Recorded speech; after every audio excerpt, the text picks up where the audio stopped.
Hello dear children, today we are going to see class 7th English unit number 4 4.1 double standards poem. नमस्कार विद्यार्थी मित्रांनो, आज आपण इयत्ता 7वी इंग्रजी यामधील युनिट क्रमांक 4 4.1 डबल स्टँडर्ड ही पोएम बघणार आहोत. बघा, आता या ठिकाणी आपल्याला डबल स्टँडर्ड हा शब्द आलेला आहे. डबल स्टँडर्ड म्हणजेच काय तर दुटप्पीपणा. आता दुटप्पीपणा म्हणजेच काय तर आपण ते उदाहरणाद्वारे बघूया. समजा एखादा मुलगा वारंवार मोबाईल बघत असेल तर आई वडील त्याच्यावरती रागवतात, त्याच्यावर चिडतात आणि त्याला म्हणतात, अरे किती सारखा सारखा मोबाईल बघतोस, ठेव आता. परंतु तोच मोबाईल जर आई वडील सारखा सारखा बघत असतील तर त्यांना आपण कोणी बोलू शकत नाही, किंवा ते काय म्हणतील की आम्ही आमचं महत्त्वाचं काम करतो आहे.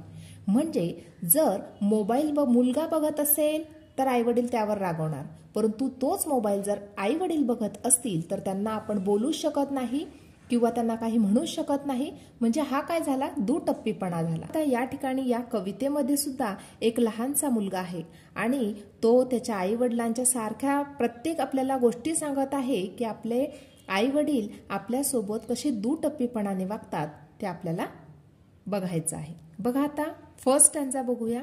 Wien I wake up late I am getting very lazy. When you wake up late it's the alarm that's crazy. बघा, आता या ठिकाणी फर्स्ट स्टँजामध्ये काय सिच्युएशन आहे, वेकअप लेट उशिरा उठण्याची सिच्युएशन आलेली आहे. बघा, आता वेन आय वेकअप लेट जेव्हा मी उशिरा उठणार तेव्हा काय होणार, I am getting very lazy. आई वडील आपल्याला रागवणार, अरे किती आळशी आहेस तू. लेझी म्हणजेच काय, आळशी. किती आळशी आहेस, किती उशिरा उठतोस, या प्रकारे ते आपल्याला बोलणार. When you wake up late, you म्हणजे काय, जे ग्रोनअप्स आहे, जे आपले वडीलधारी मंडळी आहे, जे मोठी मंडळी आहे ती. When you wake up late it's the alarm that's crazy. आई वडील आपल्याला काय म्हणतील, जर ते स्वतः उशिरा उठले तर ते काय सांगणार आपल्याला, it's the alarm that crazy. म्हणजे जो अलाराम होता तो काय झालेला होता, क्रेझी झालेला होता. क्रेझी म्हणजेच काय तर बिघडलेला होता. म्हणजे या ठिकाणी सिच्युएशन आलेली होती वेकिंग अप लेटची. मग या ठिकाणी आई वडिलांनी जर उशिरा उठलं तर ते सांगणार आपल्याला की अलाराम बिघडलेला होता. परंतु जर मुलगा उशिरा उठला तर आई वडील काय म्हणणार त्याला, अरे तू किती आळशी आहेस, किती उशिरा उठतो. म्हणजे या ठिकाणी अशा प्रकारचा हा डबल स्टँडर्ड आलेला आहे. सेकंड स्टँजा बघूया.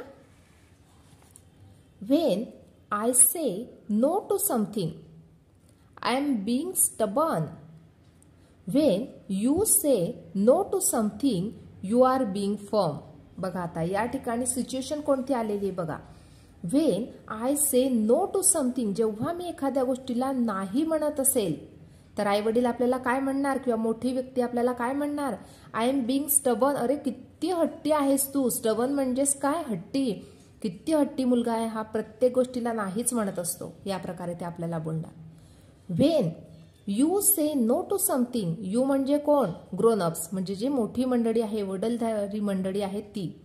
When you say no to something, जेव्हा तुम्ही एखाद्या गोष्टीला नाही म्हणत असाल, यू आर बीइंग फर्म म्हणजे आम्ही कसे आहोत, फर्म आहोत, खंबीर आहोत, आमच्या मतावरती ठाम आहोत की नाही, मला नको हवंय ते, मला नको पाहिजे ते, म्हणजे मी ठाम आहे माझ्या मतावरती. या प्रकारे म्हणजे या ठिकाणी मुलगा जर नाही म्हणत असेल तर तो हट्टी झाला. परंतु जर आई वडिलांनी जर नाही म्हटलं किंवा वडीलधाऱ्या मंडळींनी जर नाही म्हटलं तर ते काय झाले, त्यांचं जे मत आहे ते कसं आहे, फर्म आहे, ठाम आहे. या प्रकारे आपल्याला डबल स्टँडर्ड्स या सेकंड स्टँजामध्ये आढळून येतो. नेक्स्ट स्टँजा बघूया. When I raise my voice it is shocking and rude. When you raise your voice you are teaching me to be good. बघा, आता या ठिकाणी थर्ड स्टँजामध्ये काय दिलं आहे, when I raise my voice, जेव्हा मी माझा जो आवाज आहे तो चढवून बोलतो किंवा वाढवून किंवा जोरात मी बोलतो. इट इज शॉकिंग, किती धक्कादायक गोष्ट आहे ती. अँड रूड किंवा मी उद्धट आहे फार, किंवा ते शॉकिंग आहे, ती जी मी जो आवाज वाढवून बोलत आहे किंवा मी जो जोराने बोलत आहे ती कशी गोष्ट आहे, शॉकिंग आहे, रूड आहे, फार उद्धट मुलगा आहे हा, किती जोराने बोलतो आहे अशा प्रकारे. When you raise your voice, परंतु यू म्हणजे कोण? जेव्हा वडीलधारे माणसे रेज युअर व्हॉइस त्यांचा आवाज वाढवून बोलत असतील तर काय होणार? You are teaching me to be good. ते काय म्हणतात आपल्याला की आम्ही तुम्हाला चांगल्यासाठी बोलत आहोत, चांगल्यासाठी शिकवत आहोत असे ते आपल्याला बोलतात. म्हणजे जेव्हा आपण आपला आवाज वाढवून बोलतो किंवा जोरात बोलतो तेव्हा ती गोष्ट जी असते ती कशी असते? शॉकिंग असते किंवा तो जो मुलगा आहे तो रूड आहे, उद्धट आहे असं त्याला म्हटलं जातं. परंतु हीच गोष्ट आवाज वाढवून बोलायची जी गोष्ट जेव्हा वडीलधारे माणसे आवाज वाढवून बोलतात तेव्हा ते काय म्हणतात की आम्ही तुला चांगलं शिकवत आहोत, तुझ्या चांगल्यासाठीच भल्यासाठीच तुला आम्ही बोलत आहोत असं या ठिकाणी म्हटलेलं आहे. नेक्स्ट स्टांजा बघूया. When I break something I am clumsy or careless. When you break something it slip you are helpless. बघा आता या ठिकाणी काय दिलं आहे? व्हेन आय ब्रेक समथिंग, जेव्हा मी एखादी गोष्ट तोडतो किंवा माझ्याकडनं एखादी गोष्ट तुटली मुडली तेव्हा काय म्हटलं आता बघा.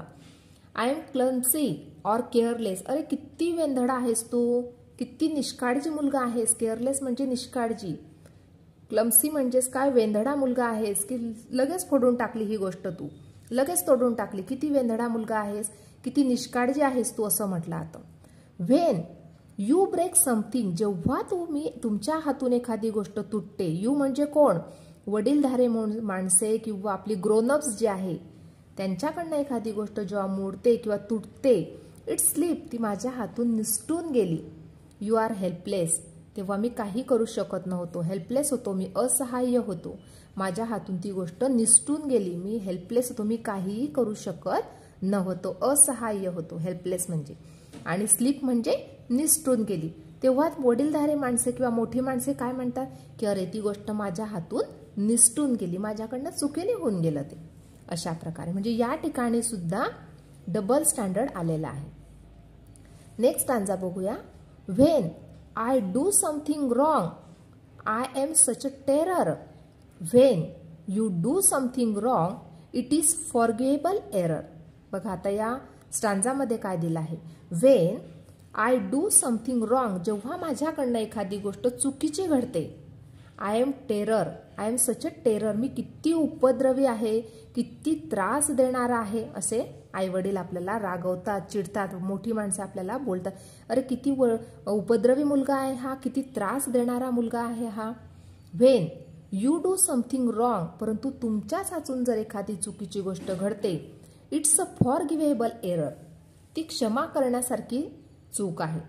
एरर म्हणजे काय? चूक आहे, म्हणजे ती क्षमा होऊ शकते. ती जी चूक झालेली असते त्यांच्याकडनं ती कशी आहे?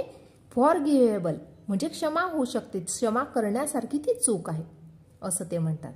म्हणजे या ठिकाणी जर लहान मुलाच्या हातून एखादी गोष्ट चुकीची घडली तर त्याला काय म्हटलं जातं की तो त्रास देणारा आहे, तो उपद्रवी मुलगा आहे असं म्हटलं जातं.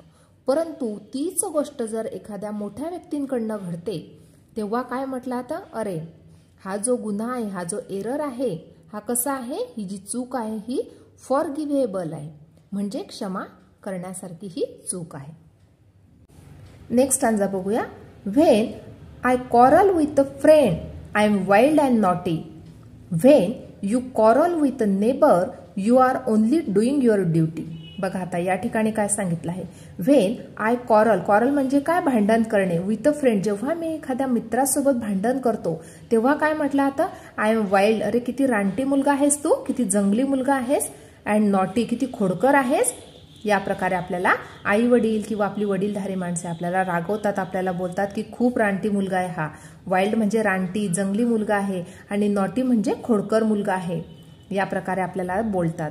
When you quarrel with a neighbour, परंतु जेव्हा तुम्ही एखाद्या शेजारच्यांसोबत भांडण करता तेव्हा काय म्हटलं जातं?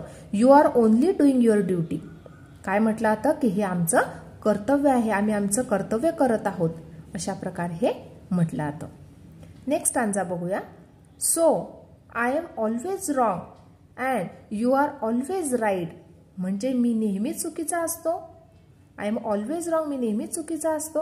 And you are always right, आणि तुम्ही नेहमीच बरोबर असतात. राईट म्हणजे बरोबर असतात.